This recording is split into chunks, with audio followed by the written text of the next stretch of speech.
Olá, galerinha, tudo bem com vocês? Aqui é a professora Leneide Gugel e hoje nós teremos mais uma videoaula. Vamos lá? A aulinha de hoje falaremos sobre as ligações químicas. Então, a gente já estudou os modelos atômicos e vimos, né, que os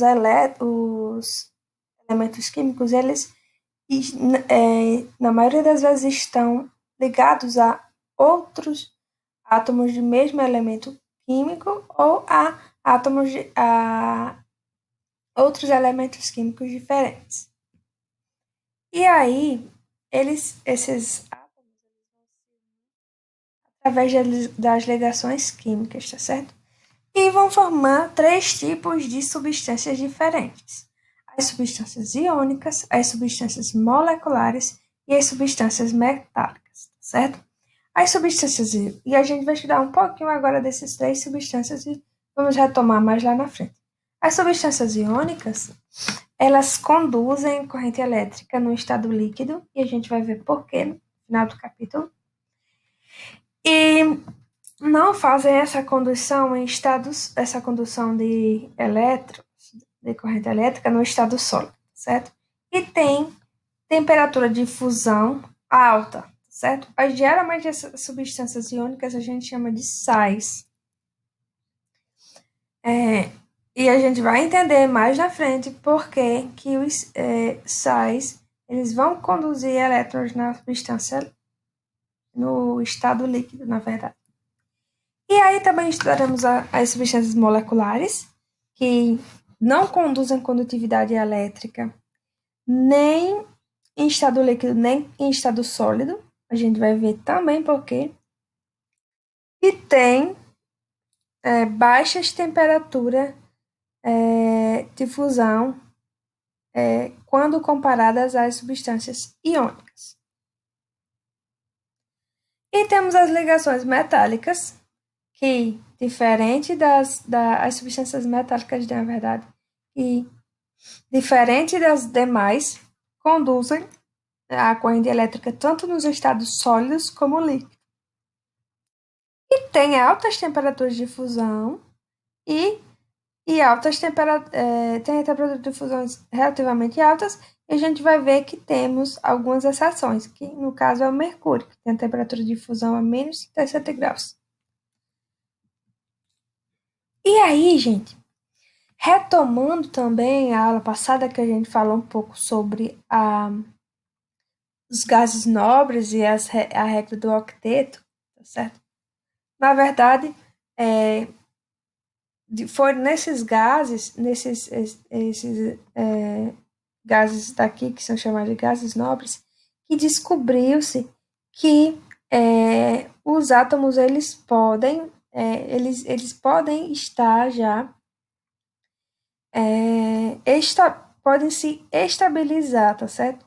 E essa estabilização ela ocorre quando esses átomos eles conseguem ter em sua camada de valência, que é aquela última camada, é a camada que vai permitir a interação de um átomo com outro átomo, seja de mesmo elemento químico, ou seja de elementos químicos diferentes. E no caso, esses 6 elementos aqui na sua eletrosfera já tem 8 elétrons, que aquela regrinha do octeto que diz que a última camada tem que ter 8 elétrons para que o átomo ele fique estável. Com exceção apenas do hélio, que vai ficar estável com apenas 2 elétrons na última camada, já que ele só possui a camada K, que suporta no máximo 2 elétrons. E aí, essas 6 substâncias, elas não interagem com nenhuma outra substância, tá certo? Por exemplo, por que elas não interagem? Porque a sua eletrosfera não está mais necessitando de nenhum elétron para ficar estável. Elas já são estáveis. Por isso são chamados, né, de gases nobres. Então, eles não interagem com outras substâncias. E aí se descobriu também que é a eletrosfera, não o núcleo, mas os elétrons, que vai permitir que os átomos eles se estabilizem. que só uma imagem, por exemplo, do nitrogênio, que ele vai ter na camada de valência cinco elétrons em sua última camada. E para ele ficar estável, ele está instável, orbitando muito, necessitando aí de 3 elétrons para ficar, para completar, na verdade, os outros elétrons na sua última camada e ele ficar estável. E ele vai, para isso, fazer o nitrogênio, a eletrosfera, a camada de valência, vai interagir com 3 átomos de hidrogênio para ficar estável, formando NH3.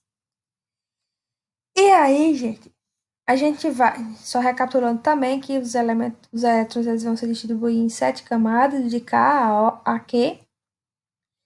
E a última camada, que é a camada mais externa, é a que é chamada de camada de valência.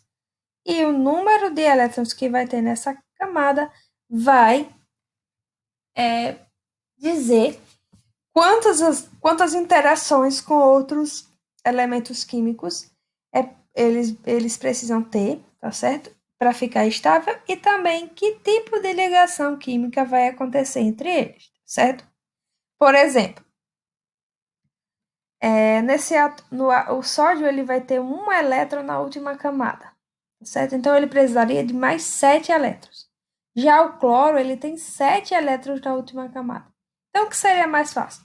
O sódio perder um elétron para o cloro e ele ia ficar consequentemente estável, já que a camada anterior tem 8 elétrons, ou o cloro perder esses 7 elétrons para ficar estável, também com 8 elétrons. Então, o mais fácil, com certeza, é perder um elétron do que perder 7. Perder um elétron do que ganhar 7 elétrons, ou ganhar. Na verdade, quando esse perde, esse ganha, né? Então, é exatamente isso que acontece, tá certo? Às vezes, os átomos, eles vão perder, os elementos químicos, na verdade, vão perder elétrons para ficar estáveis, ou vão ganhar elétrons para ficar estáveis, que é quando tem 8 elétrons na última camada. É a camada de valência que vai estar mais próximo à eletrosfera dos outros átomos, tá certo? E é justamente essa camada de valência que vai permitir as ligações químicas, tá certo?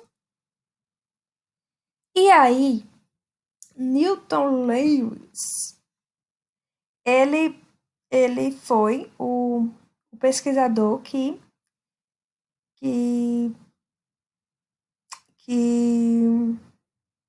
formulou, digamos assim, a regra do octeto, tá certo? Que diz que um átomo estável ele vai ter que ter na sua última camada 8 elétrons, tá certo? Se ele não é um gás nobre, que é daqueles 6 elementos químicos que a gente falou lá, que começa com hélio, que é na família 18 da tabela periódica, os únicos elementos químicos que têm 8 elétrons na sua última camada. Se ele não tem, então ele vai precisar se unir, tá certo, com outros elementos químicos para poder compartilhar, perder ou ganhar elétrons e ficar estável. Por exemplo, aqui nós temos o átomo de oxigênio. Na verdade, 2, né? O oxigênio ele vai ter o quê na sua última camada? Na camada de valência, ele vai ter 6 elétrons, tá certo? E para conseguir ficar estável, seguir aquela regra do octeto, ele vai precisar de mais quantos elétrons? 8 menos 6. Por que 8? Porque octeto já está dizendo, são 8 elétrons na última camada. Então, ele vai precisar de mais 2 elétrons. E, para isso, nesse caso aqui, esse compartilhou os seus 2 elétrons com esse e vice-versa, tá certo? De modo que agora, cada um passa a ter 8 elétrons na última camada e está estável, tá certo? Além dessa representação, nós também podemos representar as ligações, os dois pares de ligações químicas dessa forma, certo? Isso aqui a gente vai ver também mais lá na frente, que é a forma de representar as ligações químicas. E aí, as substâncias químicas, elas podem serem formadas, na verdade, por três tipos de ligações: as ligações iônicas, as ligações covalentes e as ligações metálicas. Nas iônicas, vai haver a transferência de elétrons. Vai ter sempre um átomo que vai perder elétrons e um elemento químico que vai perder elétrons e um elemento químico que vai ganhar elétrons, certo? E ela é feita entre metal, com semimetais, ou ametal, e também com hidrogênio, que é um grupo à parte, né? Não se enquadra em nenhum dessas categorias de metal, semimetal e ametal. As ligações covalentes, que são, na verdade, compartilhamento de elétrons, como a gente acabou de ver aí no oxigênio, que elas podem ser feitas entre ametal e hidrogênio, com hidrogênio, semimetal e ametal. E temos as ligações metálicas, que os cátions, né, os elementos metálicos, eles são envoltos por uma nuvem eletrônica, tá certo? E é feita, realizada entre metais e metais, tá certo? Aqui só para vocês verem, por exemplo, uma ligação iônica, seria uma ligação que está presente, por exemplo, no sal de cozinha, que é formado pelo cloro e o sódio, tá bom? O sódio ele vai perder elétrons e o cloro ele vai ganhar elétrons para ficar estabilizado. É uma ligação covalente, é o exemplo aqui de ligação que forma a molécula de água. O oxigênio ele não precisa de dois elétrons para ficar estável, já que ele já tem 6 na sua eletrosfera.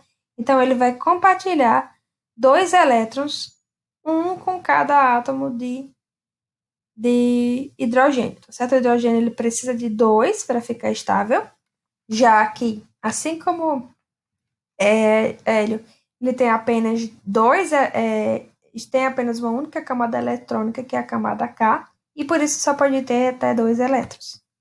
E temos aqui a ligação metálica, onde os átomos eles permanecem unidos, tá certo? Rodeados por uma nuvem de elétrons, tá certo? Mergulhados, na verdade, numa nuvem eletrônica. E aí a gente vai falar um pouco sobre as substâncias iônicas, que são as ligações iônicas formam substâncias iônicas. É isso mesmo. E aí as substâncias iônicas a gente vai ter dois grupos. As substâncias, os átomos que são cátions e os átomos que são ânions. Os átomos que são cátions, eles são átomos que perdem elétron. E quando perde um elétron, eu fico carregado positivamente, tá certo? Eu perdo, eu fico positivo, tá bom? É o contrário, tá bom? Perder aqui significa que você vai ter uma carga elétrica positiva. Já os ânions, eles são átomos que ganham elétrons. Se ganham elétrons, eles passam a ser carregados negativamente. Se eu ganho, eu fico negativo. Se eu perdo, eu fico positivo. Ok. Então, o elétron, nesse caso aqui, está sendo perdido, tá bom? Então, esse cátion aqui, ele vai ficar carregado positivamente, tá certo? Na verdade, esse íon, tá certo? Quando as ligações iônicas não são formam substâncias iônicas, então, ambos, o que ganha ou o que perde, é chamado de íons, e quando ele perde, esse íon recebe o nome de cátion, e quando ele ganha, esse íon recebe o nome de ânion. Então, aqui perdeu, ficar carregado positivamente. Ganhou, ficar carregado negativamente. O exemplo mais famoso é o do cloreto de sódio, que é formado por cloro e sódio. O cloreto de sódio, o que, é que vai acontecer? Aqui eu tenho um eletrãozinho, esse eletrãozinho vai ser perdido para cá, tá bom? Vai ser doado para o cloro. Por quê? Porque o cloro já tem 7, então ele precisa só de um para ficar estável. Já o sódio só tem um, então ele precisaria de ganhar 7. Então, como é mais fácil perder um do que ganhar 7, ele vai vai perder o seu elétron para o cloro, tá certo? E o cloro agora vai passar a ter 8 elétrons na sua última camada, porque recebeu, ficar carregado negativamente. O sódio que doou fica carregado positivamente. Lembrando aqui, ó, o sódio, ele perdeu um elétron, e aí na sua camada de valência, agora vai ter 8, tá certo? Porque ele vai perder uma camada. Por exemplo, ele tinha KLM. M tinha um elétron, então ele vai perder a camada M e vai ter até a camada L com 8 elétrons. Lembrando aqui que é 8 na, na L e 2 na K. E o cloro, que tinha 17, ganhou um elétron, e aí ele agora vai ter 18. Vai se igualar, né, ao número de elétrons que tem no argônio. Primeira camada K, isso aqui faz com que ele fique estável. Primeira camada terá 2, segunda camada 8, K2, L8 e M também 8, certo? E ambos envolvidos nas ligações iônicas vão estar estáveis a partir de agora, nesse caso. E aí as ligações iônicas, eu já falei, tá bom? Tinha na M1 e aqui 7. Então, vai perder, vai voltar, né, vai ter até a camada L, que fica com 8. E o cloro, no caso, vai ter até a sua camada M completa com 8 elétrons. Lembrando que a M pode suportar mais elétrons, mas como regra que a gente já viu, a última camada só pode ter no máximo 8 elétrons e a penúltima no máximo 18 elétrons. E aí, aqui mais uma vez representando essa ligação iônica, o exemplo aqui é o cloreto de sódio, e uma chargezinha, ó. Você perdeu um elétron, tem certeza de que está tudo bem? Positivo. Positividade é isso, né? Quem dera a gente fosse elétrons todos os dias. Elétrons não. Fossem cátions todos os dias. Cátions são íons carregados positivamente, né? Leva sempre, né? Terá uma positividade sempre da vida. E aí, outro tipo de ligação que nós temos são as ligações covalentes, que vão formar, né, as substâncias moleculares, tá certo? Nesse tipo de ligação, ninguém perde, ninguém ganha. Os elétrons são compartilhados. Então, é como se o que fosse meu fosse seu, o que fosse seu fosse meu, tá bom? E cada par de elétrons compartilhados é considerado uma ligação covalente. Lembrando que as substâncias moleculares elas podem ter até 4 ligações covalentes. Por quê?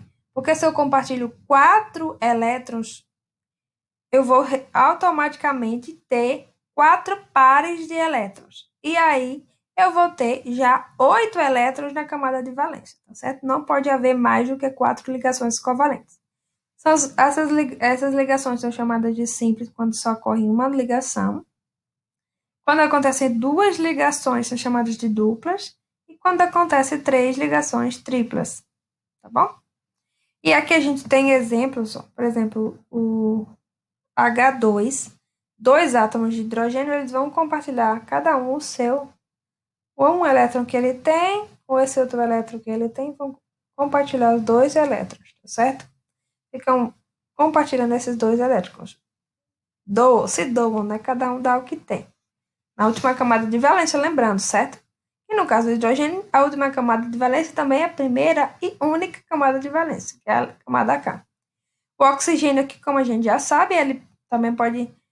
aqui o O2, né? 2 átomos de oxigênio, que a gente vai ver daqui a pouco. Seria a fórmula molecular dessa ligação aqui. Ele é formado por... Ele tem 6 elétrons na última camada de valência e vai compartilhar, né, os 2 elétrons aqui com os 2 elétrons desse outro oxigênio. De modo que agora, ó, os dois vão ter 1, 2, 3, 4, 5, 6, 7, 8. E esse aqui vai ter o quê? 1, 2, 3, 4, 5, 6, 7, 8. Então, eles dois estão estáveis também. O nitrogênio, por exemplo, o N2, gás de nitrogênio, né? Tem 5 elétrons na sua última camada, tá certo? E precisaria fazer 3 ligações covalentes para ficar estável. E é o que ele faz aqui, ó. Então, 3 ligações de cada um, ó. 3 pares de ligações. E aí, 2 com 6, que é o que é comum, ó, dá 8. E vice-versa. O cloro, que é cloreto, o, o cloro ele também pode fazer ligações covalentes com outro átomo de cloro, tá bom? E aí, eles compartilham, na verdade, só um elétron, já que o cloro, ele já, um par de elétrons já. E o cloro já tem 7 elétrons na última camada, tá certo? Precisaria só mais de um. E aí, compartilhou esse uma, teve essa ligação aqui simples, tá certo? Aqui ligação tripla, ó, ligação dupla. E ficou estável também, com 8 elétrons na sua última camada de valência. E também a gente vê que as ligações covalentes podem acontecer entre substâncias químicas diferentes, elementos químicos diferentes. A gente vê que a molécula da água, né, que tem a fórmula molecular H2, dois hidrogênios e um oxigênio, que são 6 aqui do hidrogênio, um vai ser compartilhado com esse átomo, ou 6 aqui do oxigênio, e vai ser compartilhado com um vai ser compartilhado com um hidrogênio, e o outro vai ser compartilhado com outro hidrogênio. E aí nós temos aqui, ó, 3 formas de representar essas ligações covalentes, que são as fórmulas moleculares, H2O2, N2, tá certo? Geralmente tem geralmente não, tem o símbolo do elemento e o número de átomos, digamos assim, que que vai ter, né, daquele dado elemento. Por exemplo, H2O, vou ter 2 hidrogênios e um oxigênio. E aqui nós temos a forma eletrônica, tá bom?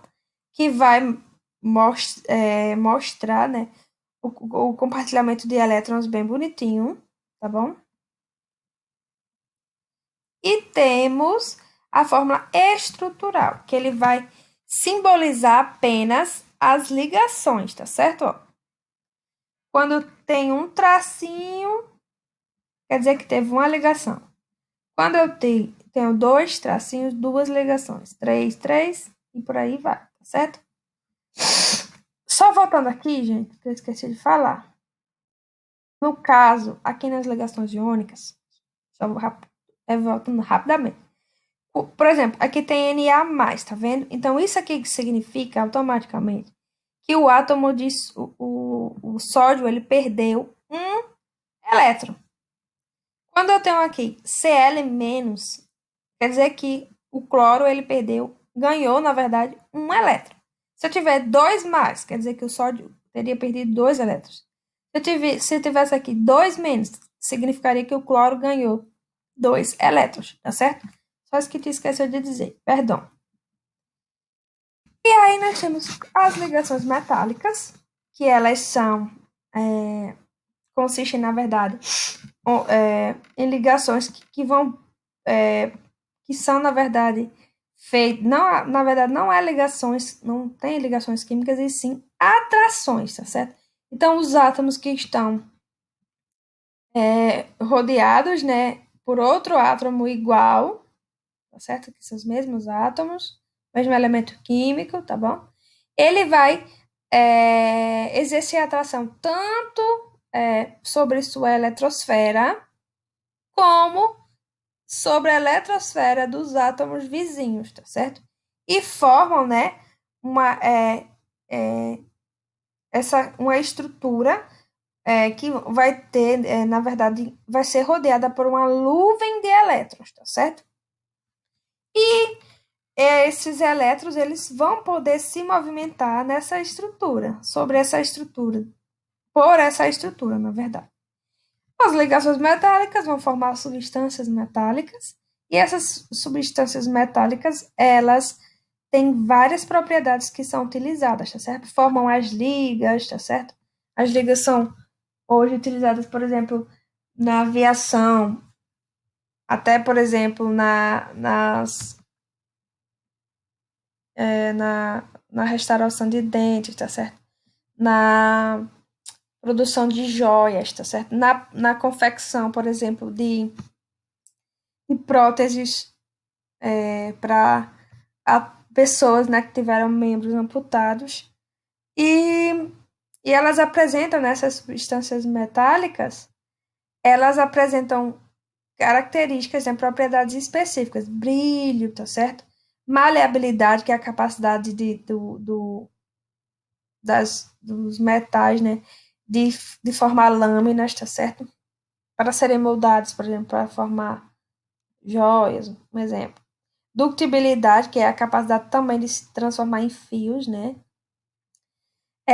Alta condutividade elétrica e térmica, tá certo? Tanto podem conduzir eletricidade como podem conduzir calor. Alta temperatura de fusão, com exceção, por exemplo, do mercúrio, que tem a temperatura de fusão baixa, menos de 37 graus. E também alta temperatura de ebulição, tá certo? E aí faz com que, por exemplo, a gente consiga usar uma panela de ferro para preparar as refeições, certo? E por aí vai. E aí a gente tem um comparativo aqui entre esses tipos de substâncias, tá certo? Onde a substância iônica, ela é formada sempre por metal e ametais, tá certo? Geralmente eles têm um ponto de fusão e ebulição altos. Geralmente eles são sólidos em temperatura ambiente. E geralmente eles não conduzem corrente elétrica nem no estado líquido, nem no estado gasoso. Ou não conduzem eletricidade no estado sólido, somente no estado líquido, tá certo? Quando estão em meio aquoso. Já as substâncias moleculares, elas são formadas, né, por ametais e ametal, tá certo? Geralmente, eles têm um ponto de fusão e ebulição baixos, e geralmente eles podem estar em 3 estados físicos, tanto no estado físico sólido, como no líquido, como no gasoso. E nem conduzem eletricidade no estado sólido e nem no estado líquido. Na verdade, a eletricidade é uma corrente elétrica. Já as substâncias metálicas, que são formadas por metais e metais, geralmente tem um ponto de fusão e ebulição alto, com aquela exceçãozinha lá do mercúrio. Os estados físicos que elas se encontram, condições em temperaturas ambientes, são sólidos, também com exceção lá do mercúrio. Tem outras exceções, mas o mercúrio é a mais conhecida, digamos assim. E conduz corrente elétrica tanto no estado líquido como no estado sólido. Certo? Só para vocês saberem, estado sólido, líquido e gasoso, como é que essas substâncias elas se comportam. Por exemplo, quando no estado gasoso, o volume e a forma das moléculas são mais variáveis. Quando estão no forma líquido, vai ser um volume fixo e vai ter uma forma variável. E quando essas moléculas, essas substâncias estão no estado sólido, o volume vai ser fixo e a forma também vai ser definida, tá bom? Então, aqui eu tenho uma forma variável, um volume variável, tá certo? Geralmente, as atrações entre as moléculas da substância são muito fracas, tá certo? E há muito espaço entre as moléculas, tá certo? E isso, né, causa uma desordem e essas moléculas gasosas, de substâncias que são gasosas, elas se movimentam muito rápido. Quando estão em estado líquido, que é o volume fixo, mas a forma ela vai ser variável, a atração das moléculas já vai ser forte, tá certo? E a quantidade de espaços entre as moléculas vai ser pequena, mas as moléculas livres, elas podem se movimentar, tá certo? Mas essa movimentação vai ser mais contida devido, né, à proximidade com moléculas vizinhas, certo? E aí, quando estão no estado sólido, tanto o volume como a forma vai ser definida, tá certo? Vai ser modelada, digamos assim. São interações bem mais fortes que as interações do estado líquido. Tem um menor volume de substâncias no espaço entre as moléculas. E as moléculas são organizadas, mas oscilam um pouco, né, ao redor das suas posições. São bem mais é um formato, as moléculas são bem mais contidas, bem menos agitadas do que os outros estados físicos.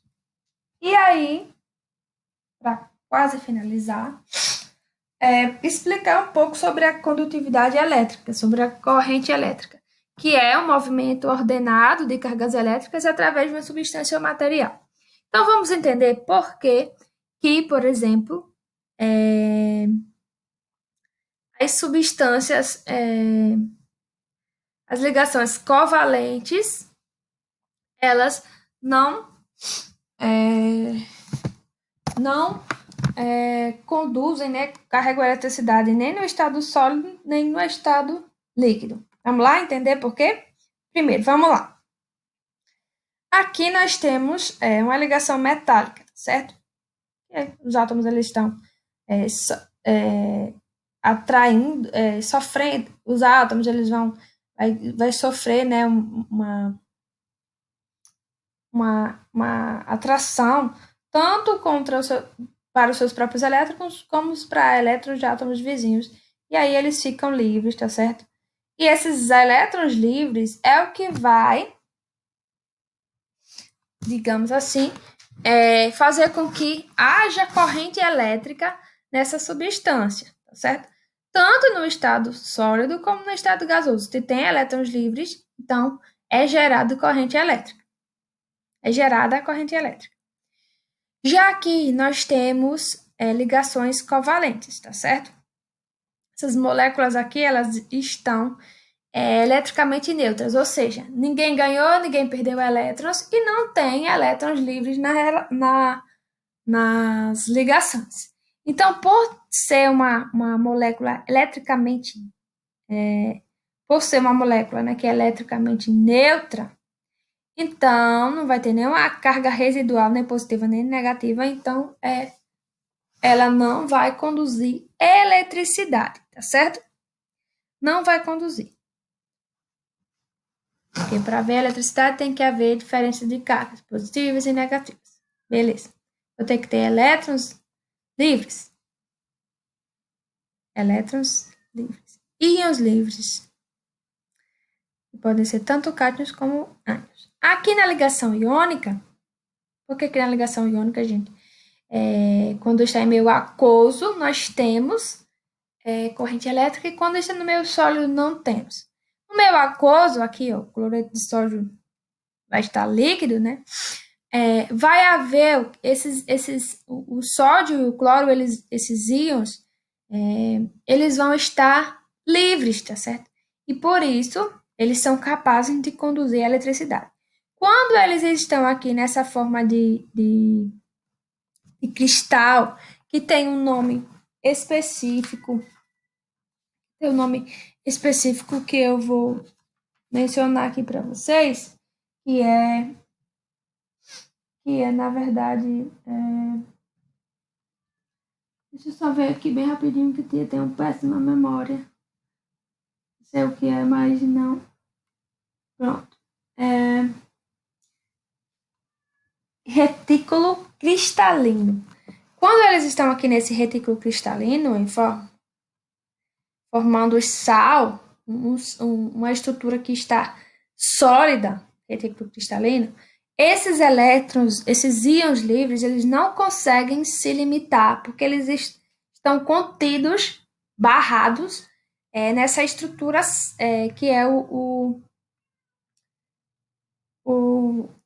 bloco cristalino, tá certo? Então, aqui eles não são capazes de conduzir eletricidade, tá certo? Mesmo tendo elétrons livres, a estrutura vai limitar a movimentação desses elétrons e também não é possível se obter eletricidade. E aí nós finalizamos mais uma aula de hoje, mais uma aulinha, né? Que está disponível no capítulo 4, nas páginas 74 a 93 do livro de vocês. Então, bons estudos, galerinha, fiquem com Deus e até a próxima.